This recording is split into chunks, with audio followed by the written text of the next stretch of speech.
Hello, my dear students. Once again, myself Alimuddin Sheikh Qadri, and my YouTube channel is Alimuddin Sheikh Qadri. My dear students, my coaching classes is Qadri Coaching Classes. Through Qadri Coaching Classes and through YouTube channel Alimuddin Sheikh Qadri, I have told to you today carbon and its compound. My dear students, carbon and its compound. I ask you, how many total elements in our whole periodic table? How many total elements in whole periodic table? Those periodic table, those who are currently follows.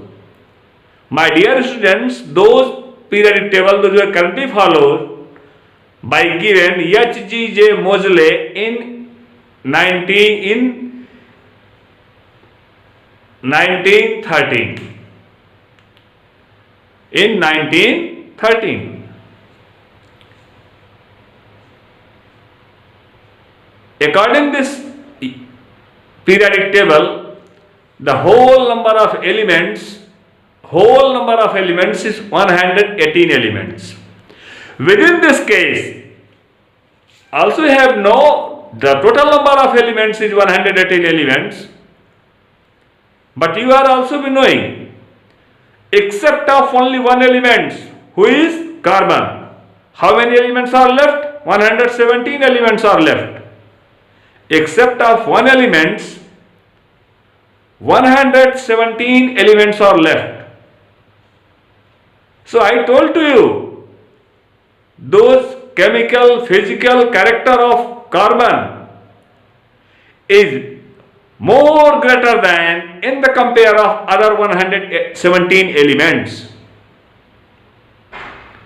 Since in current time of period, the whole number of organic compounds, carbon compounds, is more than 15 lakhs, near about 20 lakhs. But in whole inorganic compounds, maximum 10,000, 12,000, 15,000 maximum. What is the reason of it? What is reason of it? I ask you. इसका कारण क्या है? My dear students, this is very, very important for your syllabus. In class 9th and class 12th. Class 9th and class 11th, class 10th. According to this way, also you have seen this point, carbon and its compound belongs to the class 10th. Is matter around us pure? Is belongs to the class 9th. Matter in our surroundings is belongs to the class 9th. I humbly request to all of you, please be noted down and write the correct and chemical name of the organic compound. First of all, we are discussing here what are carbon and its compound. So my dear students, my dear friends, my dear children, what are inorganic compounds? So in this case, carbon and its compound. Carbon and its compound, according to this way, carbon and its compound. So majority of the elements, those are simply belong by the carbon. So also you have the total number of carbon compounds I have already been told to more than 20 lakhs or approximate 20 lakhs. So within this case, here we are discussing today what is the character of it. What is the character of it? So according to these things, what is the character of it? It means carbon and its compound. Carbon and its compound. Carbon and its compound. It means the simple way or simple phenomenon of this way I have discussing here, carbon and its compound. So as like, मैं ये मान के चल रहा हूं कि जो बच्चों ने अभी अब तक कार्बन और उसके यौगिकों के विषय में अध्ययन नहीं किया है, उनके लिए मैं एक सिंपल सी थियरी बताने चला, जरा उसको ध्यान से देखिएगा। यहां पर हमने लिखा है रोमन, पहले हिंदी में लिखा है, ध्यान दीजिएगा। 1 2 3 4 5 6 7 8 9 10 11 12। मैंने इसको हिंदी में लिखा, इसको मैं इंग्लिश में लिख रहा हूं 1 2 3 4 5 6 7 8 9 10 11 12। आइए इसको रोमन लैंग्वेज में लिखा जाए, first second third fourth fifth sixth seventh eighth ninth tenth 11 12। So as like अगर हम इसको कार्बन के नंबर में लिखें C1 C2 C3 C4 C5 C6 C7 C8 C9 C10 C11 C12। My dear students, here also you have seen this point. यदि हम हिंदी में कहना चाहते हैं तो इसको कहेंगे 1 2 3 4 5 6 7 8 9 10 11 12। ये हिंदी की लैंग्वेज है। इंग्लिश बोल रहे हैं 1 2 3 4 5 6 7 8 9 10। वैल्यू सेम है, वैल्यू इक्वल है दोनों की। यहां पर देखिएगा, इसी के लिए मैंने यहां पर उसको कार्बन के नंबर में लिखा। जैसे मैंने यहां आपसे क्वेश्चन अराइज किया कि 2 में 1 कितनी बार है, तो आप बोलेंगे 2 बार है। अगर हम कहेंगे 5 में 1 कितनी टाइम्स है, तो आप बोलेंगे 5 टाइम्स है। सेम एज लाइक अगर हमने कहा कि C5 विच मीन्स C5 में कार्बन 5 टाइम्स है कि नहीं है।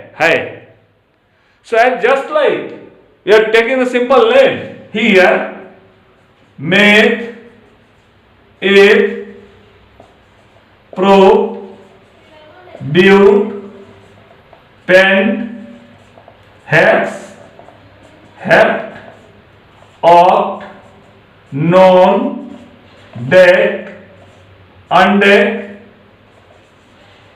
dodec। So my dear students, so like आपने देखा कि इसको हमने केमिस्ट्री की लैंग्वेज में लिख दिया। C1 को हमने कहा मेथ है, C2 को कहा एथ है, C3 को कहा प्रोप है, C4 को कहा ब्यूट है, C5 को कहा पेंट है। ऐसे हम meth eth prop but pent hex hept oct non dec undec dodec इस तरह से मैंने लिखा। अब हम आपको बताना चाह रहे हैं कि यहां लिखने के पश्चात अब हम अगर ये कहना शुरू कर दें और हम आपसे ये कहें, आप जरा सा ध्यान से देखिएगा कि इसमें किस प्रकार के कंपाउंडों का अध्ययन किया जा रहा है। तो माय डियर स्टूडेंट्स, अगर मैंने लिख दिया C5, इसका मतलब हो गया 1 2 3 4 5, ये 5 कार्बन हो गए और सबको हमने अटैच कर दिया और सबके 4 बॉन्ड कंप्लीट हो गए। सबके 4 मैंने ऑलरेडी इसके विषय में आपको डिस्कस करा दिया है अपने यूट्यूब चैनल के माध्यम से। और यह हो गया सिर्फ पेंट। अभी पेंट एन नहीं हुआ, पेंट इन नहीं हुआ, पेंट आइन नहीं हुआ, कोई ग्रुप अभी नहीं हुआ। अभी सिर्फ हम पेंट की बात कर रहे हैं। अगर इसको हम एन में लेना चाहते हैं तो एन का फार्मूला होता है CnH2n+2, एन का फार्मूला होता है। अगर ये C5 है तो C5H2 × 5 + 2 हो जाएगा C5PH12+2। C5H12 हो गया तो C5H2 × 5 + 2 हो गया C5H12। ये हो गया पेंटेन। अब इसको आप पेंटेन के फॉर्म में लेना चाहते हैं तो इस तरह से आपने ले लिया। ये देखिएगा, ये आपके सामने पेंटेन का फॉर्म बन गया, ये पेंटेन हो गया। इस तरह से आपने देखा कि कार्बन C5PH12 ये बन गया। तो आपने इस तरह की कैटेगरी को देखा है, कार्बन एंड इट्स कंपाउंड। ऐसे ही कार्बन अपने कंपाउंडों को जोड़ता जाता है, कार्बन कार्बन को ऐड करता जाता है और हाइड्रोजन को भी ऐड करता जाता है और ऐड करके अपने नंबर ऑफ कार्बन एलिमेंट्स को बढ़ाता, कार्बन कंपाउंड्स को बढ़ाता चला जाता है। This is the simple nature of organic compound. यह सिंपल नेचर है ऑर्गेनिक कंपाउंडों का। इसी के विषय में आइए थोड़ा सा और हम क्लास 9th के बच्चों के लिए बता दें।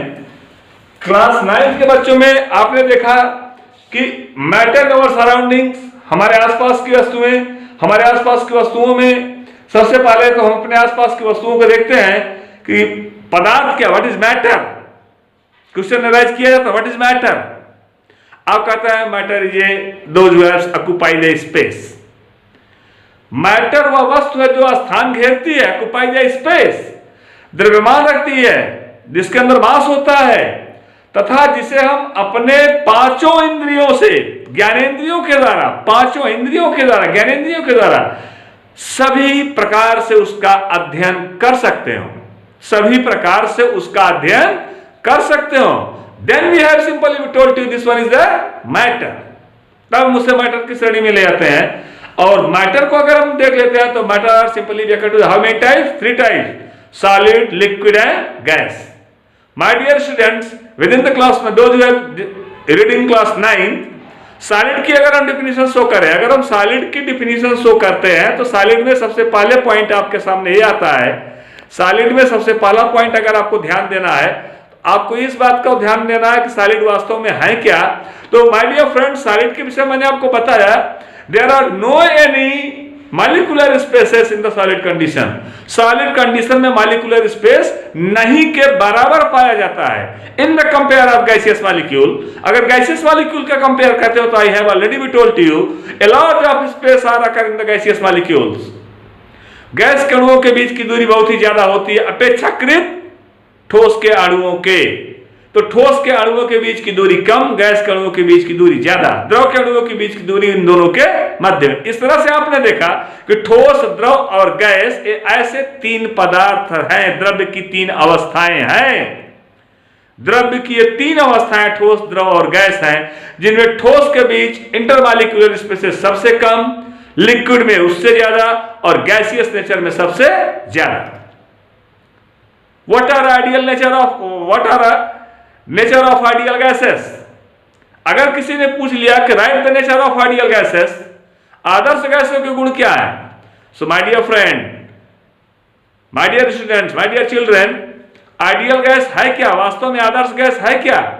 Those gas those are simply be not reactive to any other gases, जो किसी भी गैस से अब क्रिया ना करे, Nobel, inert, zero group gases.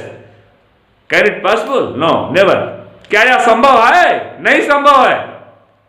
हमने कहने के लिए इसको आइडियल मान लिया, कहने के लिए हमने इसको आइडियल मान लिया, बट ये आइडियल वास्तव में है नहीं, क्योंकि यह किसी न किसी कंपाउंड्स, किसी न किसी एलिमेंट्स के साथ रिएक्शन करके एक कंपाउंड फॉर्मेशन कर लेती है। इस तरह से आपने देखा कि गैसें भी रिएक्शन कर रही हैं, आइडियल है, जीरो ग्रुप की है, इनर्ट है, फिर भी रिएक्शन कर रही हैं। लेकिन अन्य गैसों के कंपेयर में ये सबसे लीस्ट रिएक्टिव है, इसीलिए हमने कहा कि ये सबसे ज्यादा आइडियल है। इनकी लीस्ट रिएक्टिविटी के बेस पर हमने इनको आइडियल नाम दिया। अगर ये लीस्ट रिएक्टिव ना होते तो हम इन्हें आइडियल नाम ना देते। तो ये आइडियल गैसेस हो गई। तो आपने देखा स्टेट्स ऑफ मैटर में सॉलिड, लिक्विड एंड गैसेस, और सारे की कंडीशन मैंने आपको बता दिया, सॉलिड, लिक्विड और गैसेस क्या होते हैं। सब्लिमेशन का प्रोसेस ऑलरेडी मैंने आपको बता दिया। 2 types of material, those are heated, it not be converted to liquid, it directly converted to vapour. जो द्रव में न परिवर्तित होकर के सीधा वाष्प में बदल जाते हैं, those matter are, those compounds are simply we called to the sublimate. ऐसे मैटर को सब्लिमेट कहते हैं, और this process is simply we called to the sublimation. और यह पद्धति या प्रक्रिया सब्लिमेशन की प्रक्रिया कहलाती है। So my dear students, I humbly request to all of you, those topics are given in your syllabus, those who are simply be occur in your lesson, in your second periodic test, उसको आप लोग पूरी तरह से prepare करें, full prepare करें। Second point पे आता है क्लास 9 स्टूडेंट्स ध्यान दें, is matter around us pure?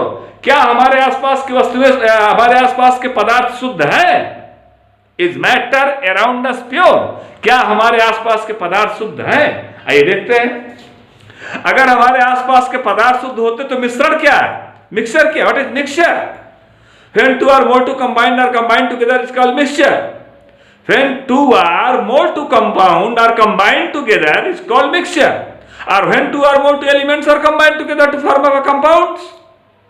When 2 or more two elements are combined together to form a compound. And when more than 2 compounds are mixed together is called mixture. ये mixture हो गया, इसे mixture हो गया, इसको mixture की संज्ञा दी गई। इस तरह से मिक्सचर होते हैं और ये कंपाउंड होते हैं। और इसमें देखेंगे मिश्रण में मैंने आपको बताया देयर आर 3 स्टेट्स। 1, यहां पर मैंने लिखा सॉलिड, यहां पर मैंने लिखा लिक्विड, यहां पर मैंने लिखा लिक्विड, यहां पर हमने लिखा गैस। अब यहां पर देखिएगा सॉलिड, लिक्विड, गैस, ये तीनों हो गए।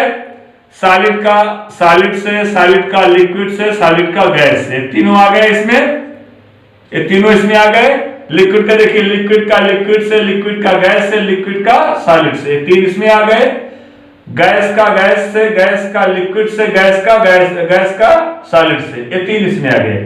तो आपने देखा अगर हम सॉल्यूशन की बात करते हैं तो यहां तक हम देखा 1 2 3 4 5 6 7 8 9 types of solution are there. हम मिश्रण को अगर ध्यान में रखें, 9 types of mixture and 9 types of solution are easily be seen. But in the case of solution, there are only 2 solutions have not been seen. 7 solutions are easily be seen. But in the case of mixture, we have simply been seen to the 9 types of a mixture. How many types? 9 types of the mixture. So my dear students, I humble request to all of you, please be noted down. तो मिश्रण क्या होते हैं? मिश्रण एक होता है समांगी मिश्रण, एक होता है विषमांगी मिश्रण। समांगी homogeneous mixture and heterogeneous mixture. Homogeneous mixture, homogeneous मैंने बताया आपको कि जिनके रासायनिक गुणधर्म एक दूसरे के समान हो। In those types of material their chemical composition are same is mixed together is called homogeneous mixture, is called homogeneous mixture. जिसका प्रत्येक संगठन एक दूसरे के बराबर हो, समान हो, उसी को हमने कहा कि ये होमोजीनियस मिक्सचर है, जिसको समांगी मिश्रण कहा। विषमांगी क्या होते हैं? विषम अंगी क्या होते हैं? Those types of material those who have not be equal to each other, not be equal to each other, जो एक दूसरे के बराबर नहीं होते हैं, उन्हीं को हमने कहा कि विषमांगी है। क्या है? विषमांगी है। ये विषमांगी मिश्रण होते हैं। और जैसे मैंने चीनी में नमक को डाल दिया तो विषमांगी हो गया। चीनी में नमक को घोल दिया भाई, चीनी और है नमक और है, विषमांगी मिश्रण। तेल में पानी को मिला दिया तो विषमांगी मिश्रण हो गया। लेकिन समांगी मिश्रण माय डियर फ्रेंड, नमक को पानी में मिला दीजिए, ये समांगी मिश्रण हो गया। नमक को आपने पानी में मिला दिया तो समांगी मिश्रण हो गया। इस तरह से आपने देखा मैंने मिश्रण और उसको जो है डिफाइन कर दिया, मिक्सर और उसको एक्सप्लेन कर दिया। अब मैं आपको बताना चाहूंगा, जरा ध्यान दीजिएगा, जो इंपॉर्टेंट पॉइंट्स हैं कि सबसे पहले होता है व्हाट इज सॉल्यूशन। सॉल्यूशन क्या है? विलयन क्या है? 2 या 2 से अधिक रासायनिक पदार्थों के समांगी मिश्रण को विलयन कहा जाता है।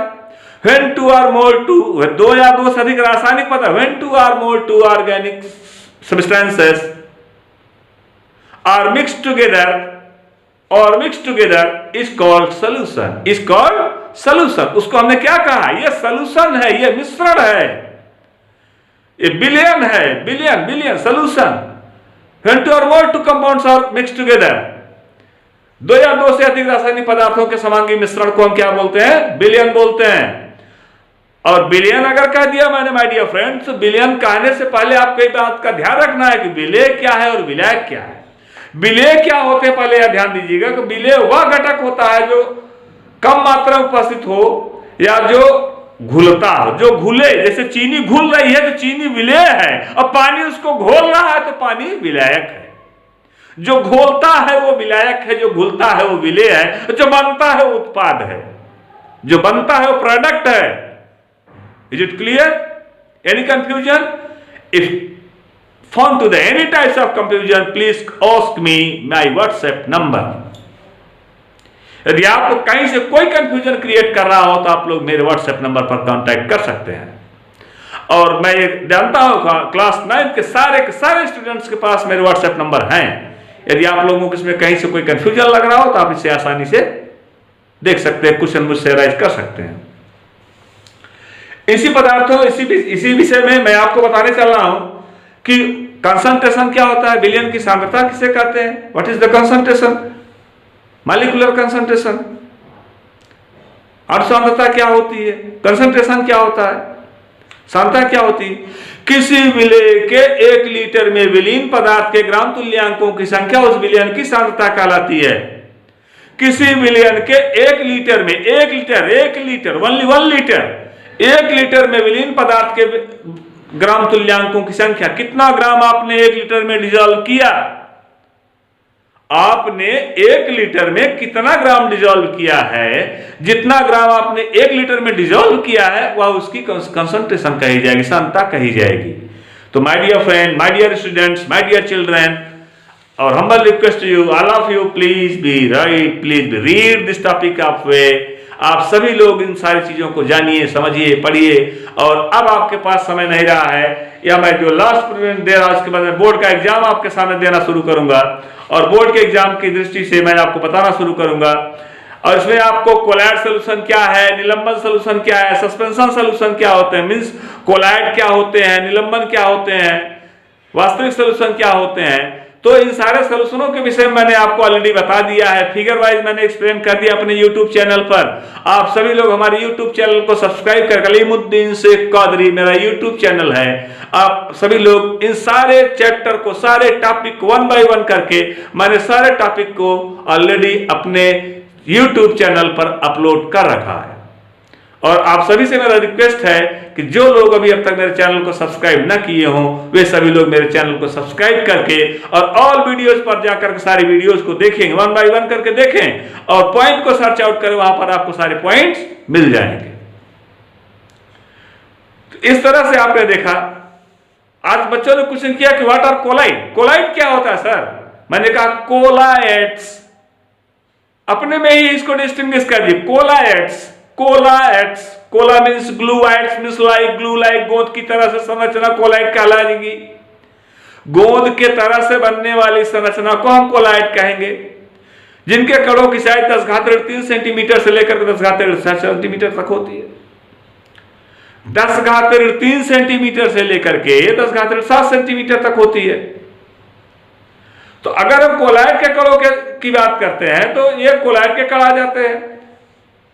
और अगर कोलाइड के विषय में हम बात करें तो कोलाइड के विषय में सिर्फ हम इतना ही बात कर सकते हैं कि कोलाइड एक विशेष प्रकार का विलयन होता है, सॉल्यूशन होता है।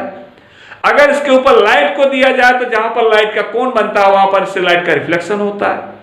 कोलाइड के मॉलिक्यूलों को देखा जाए तो कोलाइड के मॉलिक्यूल सदैव जिगजैग मोशन करते हैं, जिगजैग मोशन करते हैं, लीनियर मोशन करते हुए नहीं दिखाई देते।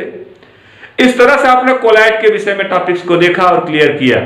तो मैंने अभी आपको बताया 10⁻⁴ से 10⁻7 तक का रहेगा तो उसको हम बोलेंगे कि कोलाइड विलयन है, और 10⁻7 से कम है माय डियर फ्रेंड तो वास्तविक विलयन है, और 10⁻4 से अधिक है तो ये निलंबन विलयन है। अर्थात निलंबन विलयन के कणों की साइज सबसे बड़ी, उससे छोटी कणों की साइज कोलाइड की, और सबसे छोटे कणों की साइज होती है वास्तविक विलयन की, ट्रू सॉल्यूशन की। ये होते हैं तीनों में डिफरेंस। क्लियर हो गया? अब मैं आगे चल रहा हूं, अब मैं आगे आपको बताने चल रहा हूं कि माय डियर फ्रेंड क्लास 9 से तो हो गया, अब आपको दिखाना ही बताने चल रहा हूं क्लास 10 के सब्जेक्ट से। तो मैंने कल क्लास 10 के विषय में बताया अभी आपको कि यहां पर हमारे पास कुछ पॉइंट्स आए हैं जिनको मैं एक्सप्लेन करना चाह रहा हूं कार्बन एंड इट्स कंपाउंड्स के विषय में, कार्बन और उसके यौगिक के विषय में। कार्बन एंड इट्स कंपाउंड के विषय में सबसे पहले आप देखिए कि कार्बन एंड इट्स कंपाउंड होते क्या हैं। जैसा कि मैंने एग्जांपल में आपको बता दिया है कि एग्जांपल में मैंने आपको बता दिया कार्बन और उसके यौगिकों के विषय में, कि कार्बन और उसके यौगिकों के विषय में सबसे पहले तो हम ये बताना चाहेंगे आपको कि सैचुरेटेड कार्बन क्या होता है, अनसैचुरेटेड कार्बन क्या होते हैं। Those carbon those are completely made by a single bonded is called saturated, जो सिर्फ से और सिर्फ एकल बंधों के द्वारा बंधे हुए हो, जस्ट लाइक ही है। जैसे मैंने यहां पर लिख दिया मेथेन, आप ध्यान से देखेंगे तो मेथेन में सभी के सभी हाइट जो है एकल बंध है, सिंगल बॉन्ड है, सभी के सभी सिंगल बॉन्ड है। तो ये सैचुरेटेड हो गया, क्या हो गया? सैचुरेटेड हो गया। और अनसैचुरेटेड में लेना चाहेंगे, यहां देखिएगा CH2 डबल बॉन्ड CH2, ये डबल बॉन्ड आ गया unsaturated, CH triple bond CH unsaturated. तो एथिलीन और एसिटिलीन ऐसे कंपाउंड में जो अनसैचुरेटेड है, क्या है? अनसैचुरेटेड है। लेकिन सैचुरेटेड में क्या मिला? मेथेन। तो इस तरह से आपको स्पष्ट हो जाना चाहिए कि सैचुरेटेड हाइड्रोकार्बन, हाइड्रोकार्बन और कार्बोहाइड्रेट, जरा इसको भी सुन लीजिए आप लोग। हाइड्रोकार्बन मींस होता है those compound those are made by only carbon and hydrogen is called hydrocarbon. Those types of compound those who are made by only carbon and hydrogen is called hydrocarbon, and carbohydrate, those compounds are those who are made by carbon, hydrogen and oxygen, other elements is called carbohydrate. For just like we are taking a few example, अभी आपने hydrocarbon को देखा है, अब आप carbohydrate को देखिए। तो कार्बोहाइड्रेट की श्रेणी में हम आपको बताने चल रहे हैं, यहां पर मैंने लिख दिया है C6H12O6, मींस मैंने डिफिनेशन में दिया कि those types of compound those are made by carbon, hydrogen and oxygen. तो यहां पर ग्लूकोज को मैंने लिखा, इसी को मैं फ्रक्टोज भी कह रहा हूं, इसी को मैं मैनोज भी कह रहा हूं, but they are also be differentiate to the one under to the structurally. ये संरचना की दृष्टि से एक दूसरे से क्या है, ये डिफर करते हैं। ग्लूकोज की संरचना, या ग्लूकोज एल्डोज शुगर है और फ्रक्टोज कीटोज शुगर है। ग्लूकोज में एल्डिहाइड इसका फंक्शनल ग्रुप है, फ्रक्टोज में कीटोन इसका फंक्शनल ग्रुप है। अभी मैं ऑलरेडी अपने यूट्यूब चैनल पर बता चुका हूं, आप लोगों को बता चुका हूं, समझा चुका हूं। एक बार रिवीजन में दे रहा था कि आपकी समझ में आ जाए, क्लियर हो जाए, आपका कंफ्यूजन कहीं ना रहे। इस तरह से आप देखते हैं। और एलिफैटिक और एरोमेटिक के विषय में देख लीजिएगा आप लोग। एलिफैटिक के विषय में देखा आपने, जो ओपन एरोमेटिक एरोमा से बना, जो क्लोज चेन वाले होते हैं। तो क्लोज चेन वालों में आप देखिएगा 3 कार्बन से चेन क्लोज हो जाएगी, 4 कार्बन से चेन क्लोज हो जाएगी, 5 कार्बन से यहां पर आप देखेंगे चेन क्लोज हो जाएगी। और माय डियर फ्रेंड्स, सबसे इंडिविजुअल और इंपॉर्टेंट कंपाउंड है, आप देखिएगा यहां पर 6 कार्बन से जो है चेन क्लोज हो जा रही है। तो यहां पर 3 कार्बन से अगर क्लोज हुई है, हमने कहा इसको हमने कहा कि ये साइक्लो, यहां पर हाइड्रोजन लिखे जाएंगे, ध्यान रहे ये सभी के सभी हाइड्रोजन है। यहां पर कार्बन, यहां पर कार्बन, यहां पर सब जगह पर कार्बन पर कार्बन, और यहां पर आप देखेंगे hydrogen hydrogen hydrogen hydrogen hydrogen hydrogen और हाइड्रोजन। यहां पर कार्बन है, कार्बन है, कार्बन है, कार्बन है, कार्बन है, और सभी पर 2-2 हाइड्रोजन लगे हुए हैं। इस तरह से हाइड्रोजन नहीं लगाएंगे साइक्लो बोला जाएगा, हाइड्रोजन लगा देंगे तो वो जो है सिंपल कंपाउंड में आ जाए। जैसे इसको हमने कहा कि साइक्लोपेंटेन, अगर ये साइक्लोपेंटेन है तो यहाँ पर आपने 2-2 हाइड्रोजन लगाया, और ये साइक्लोप्रोपेन है, साइक्लोब्यूटेन है, और यहाँ पर आप देखेंगे यहाँ पर इस तरह से हमने लगा दिया है, कार्बन 6 में लगा दिया है, 2-2 हाइड्रोजन हमने लगाया है। इसको हम बोलेंगे साइक्लोहेक्सेन। क्या बोलेंगे? साइक्लोहेक्सेन बोलेंगे। और इसी बेंजीन की संरचना को जरा आप ध्यान से देखिएगा, जिस संरचना साइक्लो की संरचना भी मैंने बताया आपको। अब मैं आपको बता रहा हूं रिंग में अपना स्ट्रक्चर है कैसे फॉर्म करेंगे, इनकी संरचनाएं रिंग में कैसे बनेंगी। आइए देखते हैं। अगर इसमें हम डबल बॉन्ड लगा देते तो इनकी संरचनाएं रिंग में बन जाएगी। आइए डबल बॉन्ड लगा करके थोड़ा सा समझा जाए, देखा जाए। जैसे बेंजीन को ही हम ले रहे हैं, अगर हमने बेंजीन को लिया, इस प्रकार से हमने बेंजीन को लिया, इस प्रकार से हमने बेंजीन को लिया, और लेकर के हमने 3 बार इसका डबल बॉन्ड लगाया, क्योंकि हर कार्बन की हमको 4 वैलेंसी 4 वैलेंसी इसकी कंप्लीट करनी है। हर कार्बन की हमको 4 वैलेंसी कंप्लीट करनी है। आप काउंट करके देख सकते हैं कि हर कार्बन की 4 वैलेंसी कंप्लीट है। 1 2 3 4 1 2 3 4 1 2 3 4 1 2 3 4 1 2 3 4 इस तरह से आप देख सकते हैं। इस तरह से आप देख सकते हैं कि यहाँ पर आप अच्छी तरह से देख सकते हैं ये बेंजीन की संरचना है। यह ऐसी संरचना है जिसको मैंने कहा कि एरोमा की संरचना, एरोमेटिक की संरचना है। इस तरह से माय डियर फ्रेंड, आपने सैचुरेटेड हाइड्रोकार्बन को देखा, अनसैचुरेटेड हाइड्रोकार्बन को देखा। सैचुरेटेड हाइड्रोकार्बन के विषय मैंने बताया, 2 types of carbon compound, those are made by the single bond is called saturated hydrocarbon. Unsaturated hydrocarbon के विषय में बताया मैंने, 2 types of hydrocarbon those are made by the double and triple bonded is called unsaturated hydrocarbon.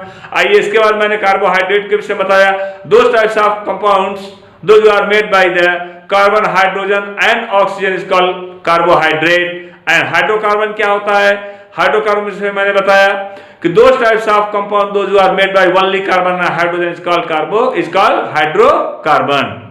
Hydrocarbon. Just like to the methane, ethane, propane, butane, इस तरह से अगर हमने नामकरण किया तो ये हाइड्रोकार्बन है। लेकिन मैंने ग्लूकोज, फ्रक्टोज, मैनोज, सुक्रोज का दिया, ये कार्बोहाइड्रेट की श्रेणी में आ जाएंगे।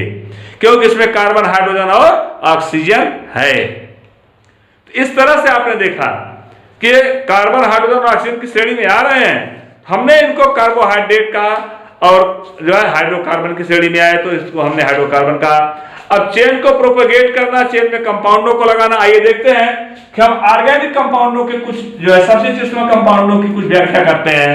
जैसे यहां पर देखिएगा आप लोग, ध्यान से देखिएगा आप लोग, यहां पर मैंने लिखा है NH2, इसको बोलेंगे amino, not be amine, amino.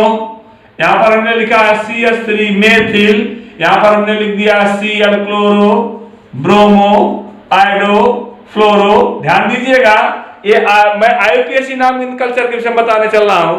International of union and pure and applied chemistry, international union of pure and applied chemistry, IUPAC। तो IUPAC के पद्धति के अनुसार मैं नामकरण कर रहा हूं। C single bond double bond COH, आप देखा OIC हो गया, सिंगल बॉन्ड CHO एल्डिहाइड हो गया, इस सिंगल बॉन्ड CO कीटोन हो गया, सिंगल बॉन्ड जो मैंने लगाया यहां पर single bond O single bond ether हो गया। इस तरह से आपने देखा ऑक्सी या ईथर हो गया, single bond S single bond थायो ईथर हो गया, सिंगल बॉन्ड CN हमने लगाया तो साइनो हो गया, सिंगल बॉन्ड NC हमने लगा दिया तो आइसोसाइनो हो गया। माय डियर फ्रेंड, इस तरह से हमने ग्रुपों को लिखा। ये ऐसे ग्रुप है जिनको हम कहते हैं कि फंक्शनल ग्रुप है। क्या है? फंक्शनल ग्रुप है। सो माय डियर फ्रेंड, अब इन फंक्शनल ग्रुपों को लगाकर देखा जाए, जैसे मैंने लिख दिया CH3 CH2 NH2, इसको बोलेंगे, क्या बोलेंगे? एक दो कार्बन है इसमें ना, एथिल अमीन। क्या बोलेंगे? एथिल अमीन। क्या बोलेंगे? एथिल अमीन। अब आगे देखेंगे, यहां पर मैंने इस तरह से लिख दिया CH3 COOH, तो एक दो कार्बन हो गया, तो ये हो गया एथेनोइक एसिड। ओइक एसिड है, ओइक, इसका नाम है ओइक एसिड। ये हो गया एथेनोइक एसिड। इस तरह मैंने लिख दिया CH3 CHO। यहां पर देखिए एसिटाल्डिहाइड, क्या बना? एसिटाल्डिहाइड। फिर यहां पर हमने लिख दिया HCHO, my dear friend, formaldehyde, क्योंकि अकेले कार्बन, मेथेनल या फॉर्मल्डिहाइड, मेथेनल या फॉर्मल्डिहाइड, इसको मैंने मेथेनल कहा या फिर फॉर्मल्डिहाइड कह दिया। यहां पर आप देखेंगे, अगर कंपाउंडों मैंने क्लोरीन लगा दिया, ब्रोमीन लगा दिया, आयोडीन लगा दिया, तो इस तरह से इनके कंपाउंडों के विषय में अध्ययन किया जाएगा। तो आपसे मेरा रिक्वेस्ट है कि जो फिजिक्स के टॉपिक हैं, जो केमिस्ट्री के टॉपिक हैं, इन सारे टॉपिकों का मैं डिस्कस करता चल रहा हूं। आप लोगों से मेरा रिक्वेस्ट है कि आप लोग पूरी तरह से इसको प्रिपेयर करेंगे, तैयार करेंगे। और मैं एक छोटा वीडियो आज दे रहा हूं, इसके बाद मैं एक बड़ा वीडियो भी और बना करके दूंगा आप लोगों को। तो आज के टॉपिक को मैं अलीमुद्दीन शेख कादरी जो है आपसे यह रिक्वेस्ट करना चाहता हूं, जिन लोगों ने अभी अब तक मेरे चैनल को सब्सक्राइब न किया हो, लाइक न किया हो, वे लोग मेरे चैनल को सब्सक्राइब करेंगे, शेयर करेंगे, ज्यादा से ज्यादा उसे जो है डिस्ट्रीब्यूट करेंगे, क्योंकि क्लास 10th के बच्चों में और क्लास 9th के बच्चों के लिए ऑलरेडी जो मैंने बताया आज, इस बात का पूरा ध्यान रखेंगे, समझेंगे और इसको पूरी तरह से जो है प्रिपेयर में रखेंगे। इस तरह से आपने देखा कि मैंने 9th के दोनों लेसन के विषय में आपको अध्ययन करा दिया कि मैटर अराउंड अस प्योर क्या होता है, मैटर इन आवर सराउंडिंग क्या होते हैं, इन दोनों लेसन के विषय मैंने बता दिया।